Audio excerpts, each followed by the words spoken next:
당신이 그렇게까지 날 용서할 수 없다면 할 수 없이 그냥 받아들이겠어요.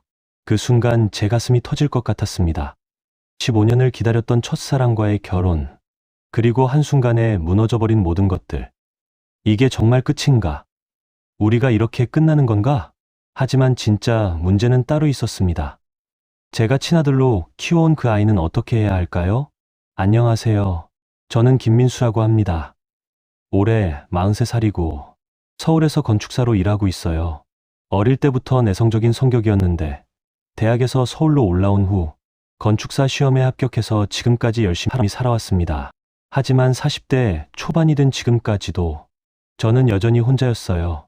몇 번의 연애는 있었지만 결혼까지는 이어지지 않았고, 가끔 술자리에서 친구들이 민수야, 언제 결혼할 거냐고 놀릴 때면 괜히 허전한 마음이 들곤 했습니다. 그러던 어느 날 문득 첫사랑이 생각났습니다. 대학 신입생 때 만났던 그녀, 내성적이던 저에게 먼저 다가와 인사해주던 그 따뜻한 미소가 갑자기 선명하게 떠올랐어요. 궁금하다. 지금 어떻게 살고 있을까? SNS를 뒤지기 시작했습니다. 한참을 찾다가 드디어 그녀의 프로필을 발견했을 때 가슴이 두근거렸어요. 프로필 사진 속 그녀는 여전히 아름다웠습니다. 용기를 내어 메시지를 보냈습니다. 안녕하세요. 저 김민수인데 잘 지내시나요? 며칠 후 답장이 왔습니다. 어머, 민수야. 정말 오랜만이야. 어떻게 지냈어? 그렇게 15년 만에 대화가 시작되었고 몇 번의 문자를 주고받은 후 드디어 만나기로 했습니다. 약속 장소에서 그녀를 봤을 때 시간이 멈춘 것 같았습니다. 여전히 예뻤고 여전히 그 따뜻한 미소를 짓고 있었어요. 민수야, 많이 변했네. 그런데 여전히 똑같은 것 같기도 하고. 너는 그대로야. 조금 더 예뻐진 것 빼고는. 옛날 이야기를 하며 시간 가는 줄 몰랐습니다. 하지만 그녀의 근황을 물었을 때 갑자기 표정이 어두워졌어요. 사실 많은 일이 있었어. 졸업하고 그 선배랑 결혼해서 미국에 갔었는데 목소리가 떨리기 시작했습니다. 아들도 낳고 행복하게 살았는데 남편이 사고로. 그래서 혼자 아이 키우면서 돌아왔어. 이렇게 힘든 시간을 보냈구나.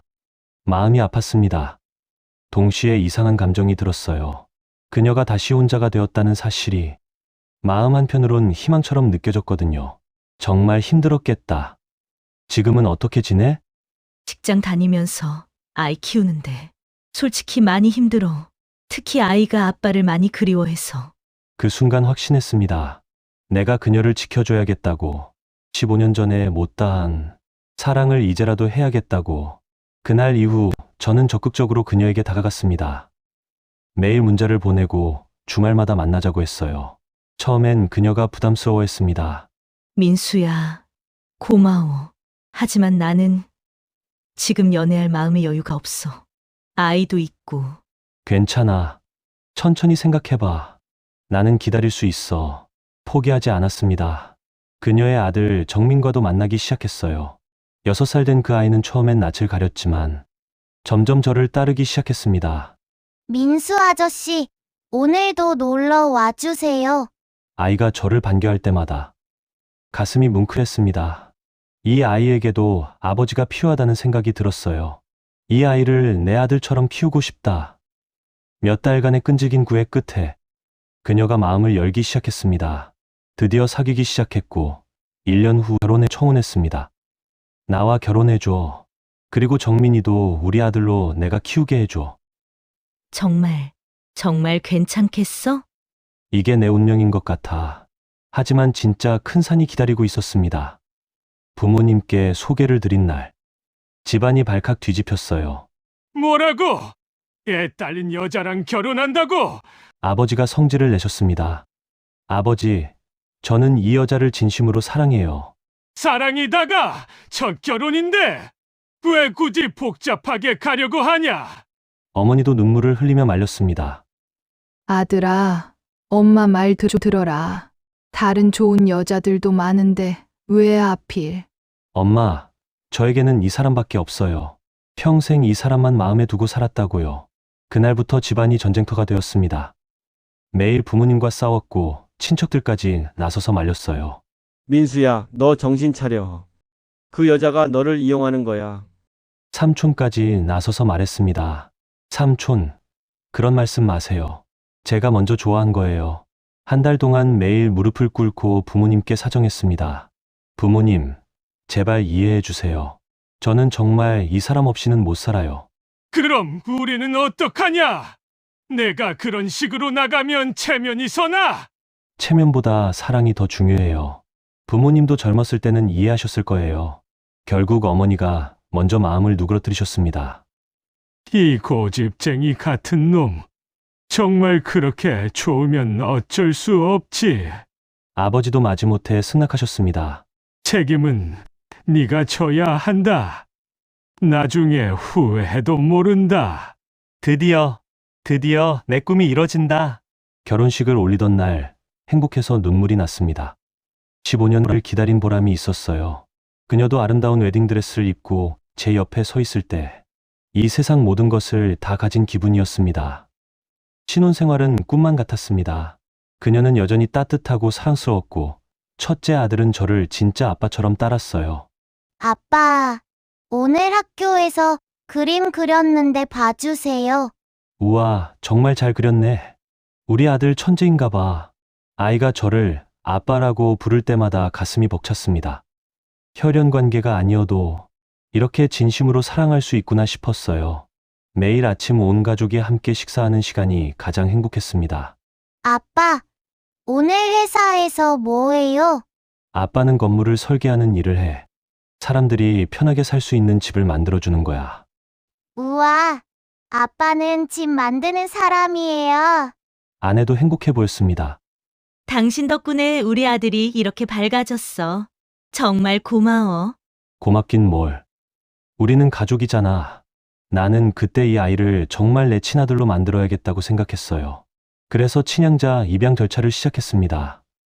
법원에서 모든 서류를 제출하고 상담도 받았어요. 정말 신중하게 결정하신 건가요? 친양자 입양은 친부모와의 관계가 완전히 단절되고 법적으로 친자와 동일한 지위를 갖게 됩니다. 네, 확신합니다. 이 아이는 제 아들입니다.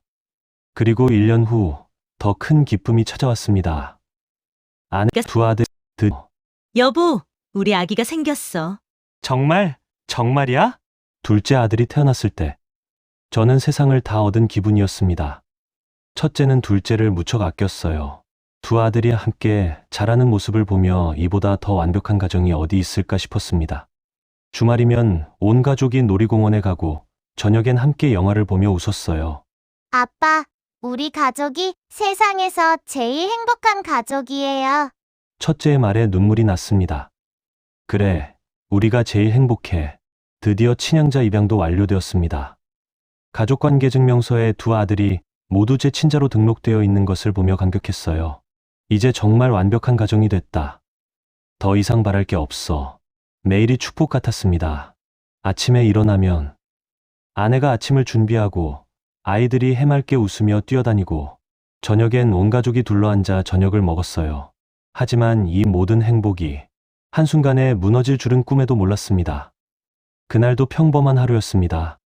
회사에서 설계 업무를 마치고 집으로 돌아오는 길에 꽃집에 들러 아내가 좋아하는 장미를 샀어요. 3년 결혼 생활 동안 매주 금요일마다 지켜온 작은 의리였습니다. 여보, 나왔어. 오늘도 꽃 사왔네. 우리 아빠가 제일 로맨틱해요. 첫째가 달려와 안겼습니다. 이런 일상이 영원할 거라고 믿었어요. 저녁을 먹고 있는데 현관에서 초인종이 울렸습니다. 우체국 아저씨가 등기우편을 들고 서 있었어요. 법원에서 온 서류였습니다. 뭐지? 혹시 입양 관련해서 추가로 뭔가 있나? 봉투를 뜯어보는 순간 머리가 하얘졌습니다. 상간녀 소송, 아내의 이름으로 된 소송장이었어요. 피고 이수연, 간통으로 인한 정신적 피해 및 위자료 청구. 청구 금액 5천만 원. 이게 뭔 소리야? 뭔가 실수가 있었나? 손이 떨렸습니다. 혹시 동명이인이거나 차고 송달이 아닐까 싶어서 서류를 다시 읽어봤어요. 하지만 주소, 주민등록번호, 모든 게 정확히 제 아내 것이었습니다. 아내를 불렀어요. 여보, 이게 뭐야? 아내가 서류를 보더니 얼굴이 새하얘졌습니다. 그 표정만 봐도 알 수 있었어요. 이게 실수가 아니라는 걸. 이게 어떻게? 설명해줘. 이게 뭔 일이야? 아내가 한참을 말하지 못하더니 결국 털어놨습니다. 미안해. 정말 미안해. 실제로 그런 일이 있었어. 뭐라고? 귀를 의심했습니다. 3년간 매일 사랑해라고 말하던 그 입으로 이런 말을 하다니. 무슨 소리야? 농담이지.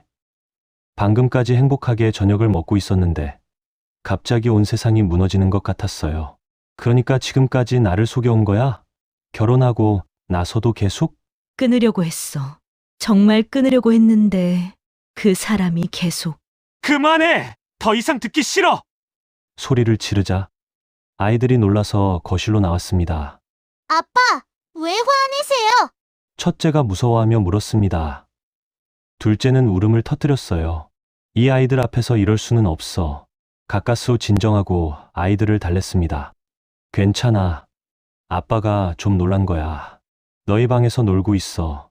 아이들이 방으로 들어간 후 아내와 다시 대화했습니다. 언제부터였어? 정확히 언제부터 그런 관계였던 거야? 당신 만나기 1년 전부터. 그러니까 총 4년 정도. 4년? 4년 동안이나? 그제야 이해가 됐습니다. 왜 그녀가 처음에 제 고백을 거절했는지, 왜 그렇게 망설였는지, 다른 남자가 있었기 때문이었구나. 그럼 나랑 결혼한 이유는 뭐야? 사랑해서가 아니라 그냥 안정감 때문이었어? 아니야. 당신을 진심으로 사랑해. 그 사람과는 그냥 끊을 수 없는 관계였어. 끊을 수 없는 관계? 뭔 소리야? 점점 더 복잡해졌습니다. 아내의 설명을 들어보니 단순한 불륜이 아니라 더 복잡한 상황인 것 같았어요. 그 사람이 내 직속 상사야. 거절하면 회사에서 버틸 수 없어. 그리고 협박도 했어. 협박? 만약 관계를 끊으면 당신한테 모든 걸 폭로하겠다고. 그러면 우리 가정이 파탄날 거라고. 그 순간 더 큰 분노가 치밀어 올랐습니다. 저를 속인 것도 서러운데 협박까지 당하면서도 제게 말하지 않았다는 게 더 화가 났어요. 그럼 평생 그렇게 살 생각이었어? 나를 속이면서? 아니야. 정말 끝내려고 했어. 하지만 밤이 깊어질 때까지 이야기했지만 결론은 나오지 않았습니다. 다만 한 가지 확실해진 건 제가 알고 있던 행복한 가정은 모두 거짓이었다는 것이었어요. 며칠간 회사에 가지 못했습니다. 집중이 되지 않아서 연차를 내고 혼자 시간을 보내며 생각했어요. 카페에 앉아 있어도, 공원을 걸어도 머릿속에는 온통 복잡한 생각들만 맴돌았습니다. 변호사 친구 정호에게 연락했습니다. 민수야, 목소리가 왜 그래? 무슨 일 있어? 만나서 얘기할 수 있을까? 좀 급한 일이야. 정호를 만나 상황을 설명했습니다. 친구는 심각한 표정으로 듣더니 한숨을 쉬었어요. 참 복잡한 상황이네. 그래서 어떻게 할 거야? 모르겠어. 정말 모르겠어. 일단 법적으로 봤을 때 친양자 입양의 경우 파양이 거의 불가능해. 그게 무슨 뜻이야? 친양자는 일반 입양과 달라. 법적으로 완전히 내 친자가 된 거거든. 파양하려면 아이에게 심각한 문제가 있거나 양부모가 학대했다는 증거가 필요해. 그럼 어떻게 해야 하지? 정호가 더 자세히 설명해 줬습니다. 부모 간의 갈등으로는 파양이 어려워. 법원은 아이의 복리를 최우선으로 생각하거든. 그리고 이혼을 해도 양육비 의무는 계속돼. 평생? 그렇지. 게다가 면접교섭권도 있고 아이가 성인이 될 때까지는 공동양육권도 인정될 거야. 절망적이었습니다. 아내와의 관계는 끝장이지만 그 아이와는 평생 연결되어 있어야 한다는 뜻이었거든요. 집으로 돌아가는 길에 편의점에서 아이들이 좋아하는 과자를 샀습니다. 이상하게도 이런 순간에 더 아이들 생각이 났어요. 아빠, 어디 갔어요? 보고 싶었어요. 첫째가 달려와 안겼습니다. 둘째도 뒤따라와서 제 다리를 붙잡았어요. 아빠, 엄마가 계속 울었어요. 아이들의 순수한 눈을 보니 가슴이 미어졌습니다. 이 아이들에게는 무슨 죄가 있을까요? 그날 밤 아내와 진지한 대화를 나눴습니다. 아이들이 잠든 후에요. 정확히 언제부터 시작된 일이야? 당신을 만나기 1년 전부터. 처음에는 정말 싫었어. 하지만 거절할 수 없는 상황이었어. 왜 나한테 말하지 않았어? 결혼 전이라도. 무서웠어. 당신을 잃을까봐. 그리고 그 사람이 계속 협박했어. 점점 상황이 복잡해졌습니다. 아내도 어느 정도는 피해자인 것 같았어요. 하지만 그렇다고 해서 배신감이 사라지는 건 아니었습니다. 지금도 계속되고 있는 거야? 결혼하고 나서는 정말 끊으려고 했어. 하지만 그 사람이 회사에서 압박하고 계속 만나자고 하고. 그럼 언제까지 이런 식으로 살 생각이었어? 모르겠어. 정말 모르겠어. 아내도 울고 있었습니다. 하지만 저는 더 이상 그 눈물을 믿을 수 없었어요. 다음 날 아침, 첫째가 학교에 가기 전에 제게 물었습니다. 아빠, 우리 가족은 괜찮죠? 아이의 불안한 표정을 보니 더 이상 미룰 수 없다는 생각이 들었습니다. 결정을 내려야 할 때였어요. 걱정하지 마. 아빠가 다 해결할게. 하지만 정작 저는 어떻게 해결해야 할지 몰랐습니다. 아내에 대한 배신감과 분노, 그리고 아이들에 대한 사랑과 책임감이 복잡하게 얽혀 있었거든요.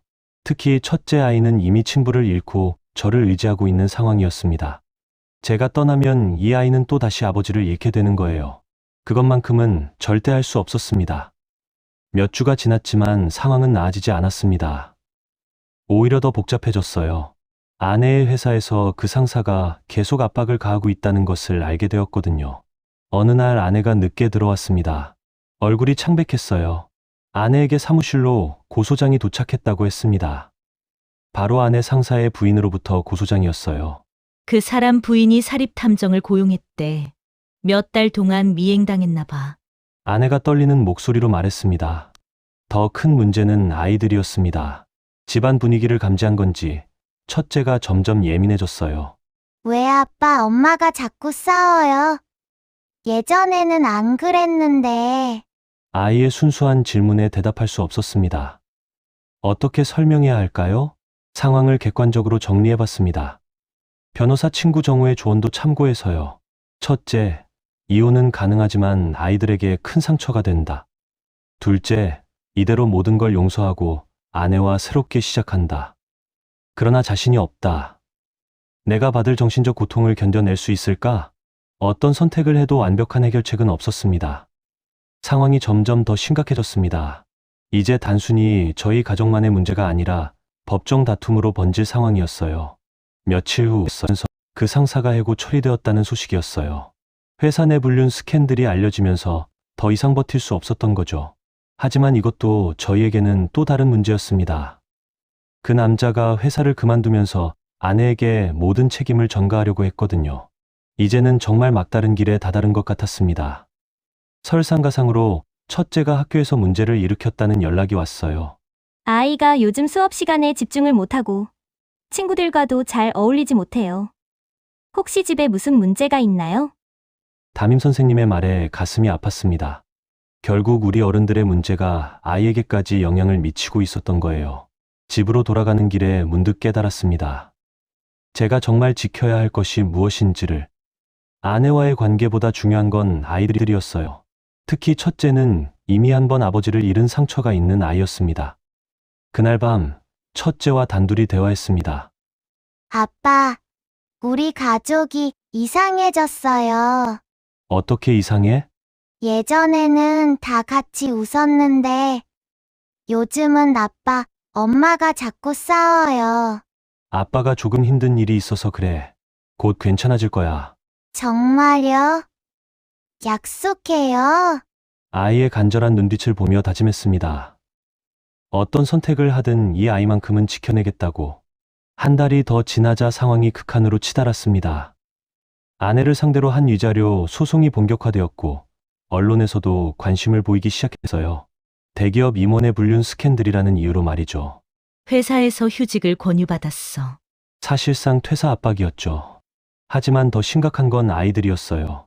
첫째가 학교에서 왕따를 당하기 시작했다는 소식이 들려왔습니다.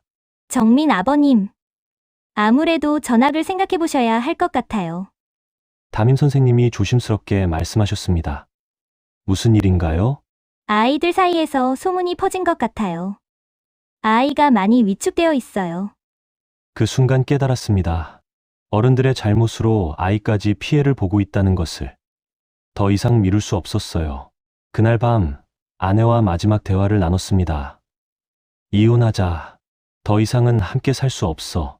아내가 예상했던 말인지 크게 놀라지 않았습니다. 그럴 줄 알았어. 정말 용서할 수 없어? 용서의 문제가 아니야. 신뢰가 깨졌어. 다시는 예전처럼 당신을 믿을 수 없어. 아이들은 어떻게 할 거야? 큰아이는 계속 내가 돌볼 거야. 양육비도 주고 자주 만날 거고. 둘째는 둘째도 마찬가지야. 내 아들이니까. 아내의 눈에서 눈물이 흘렀습니다. 미안해. 정말 미안해. 내가 모든 걸 망쳤어. 당신이 그렇게까지 날 용서할 수 없다 그러면 그냥 받아들이겠어. 다음 날 아침 가장 어려운 일이 남아 있었습니다. 아이들에게 설명하는 것이었어요. 아들아, 아빠가 엄마랑 따로 살게 될 것 같아. 첫째가 놀란 표정으로 물었습니다. 그럼 아빠 못 봐요? 아니지. 아빠는 항상 내 아빠야. 멀리 있어도 널 사랑하고 자주 만날 거야. 아이가 울기 시작했습니다. 싫어요. 아빠 가지 마세요. 둘째도 상황을 잘 모르면서 따라 울었어요. 가슴이 찢어질 것 같았지만 이미 내린 결정이었습니다. 아빠가 약속할게. 비록 같이 살지는 못해도 아빠는 항상 너희 아빠야. 그리고 너희를 사랑하는 마음은 절대 변하지 않아. 이혼 후 6개월이 지났습니다. 저는 회사 근처 작은 아파트에서 혼자 살고 있고 아이들은 주말마다 만나고 있어요. 처음 몇 달은 정말 힘들었습니다. 집에 혼자 있으면 온갖 생각이 다 들었거든요.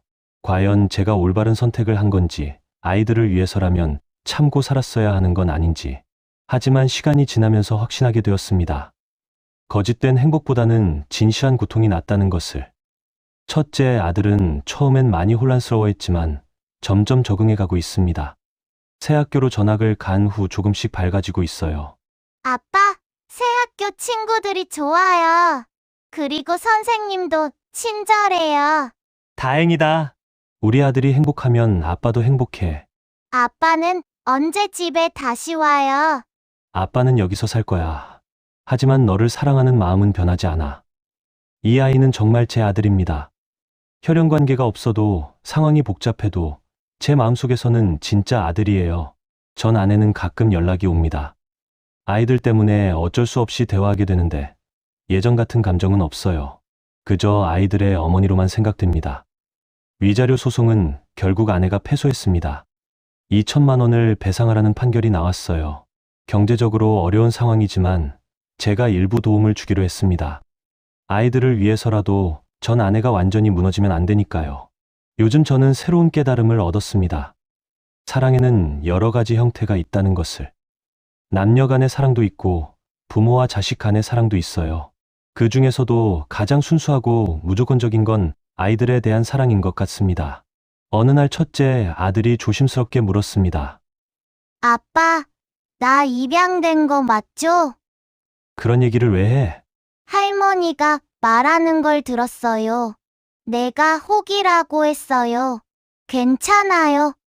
아빠는 아빠니까. 가슴이 뭉클했습니다. 그래, 맞아.